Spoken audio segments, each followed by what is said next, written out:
Yemwe abakobwa mu mbabarire, abakobwa bari muri Afrika mu mbabarire, mugiye kujinga, mugiye kubibijinge kubera ko murazana ububandi, ko murahemuka, ko murakora ibintu biteye ubwoba. Uyu mukobwa yahemukiye umuhungu, yamukuye muri Afrika bya bindi bari mu kunyura inzira za magendo, amuheza ifaranga ngo nimba ari 15,000 nimba ari 12 kugira ngo aze. Umukobwa araje ngo agere hano, yamubwira ngo ntagari type ye. Uyu mukobwa ndasaba buri musore wese ahazoza mona, uyu musore umukobwa n'umurozi, banambwiye amakuru ko ari umurozi, bamuhaye uburozi araza bugendana.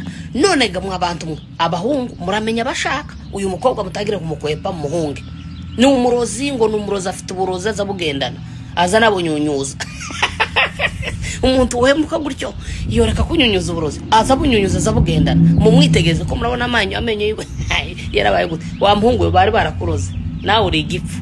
Umuntu w'umugabo we baza bagukorera ikintu kimeze gutyo, ariko bugira neza ko bugiye kutu ngo bugira neza bimwara bwayigoze jose. Abakobwa ubu nyine bakeneye abahungu bari hanze kugira ngo babahemukire. Abahungu nabo bari nuko, reka mbabwire, aka gakobwa gafite uburozi kare mu bugendana. Mugacunge neza abahungu, mutangire mu gahunge kazojinge igipfu gusa.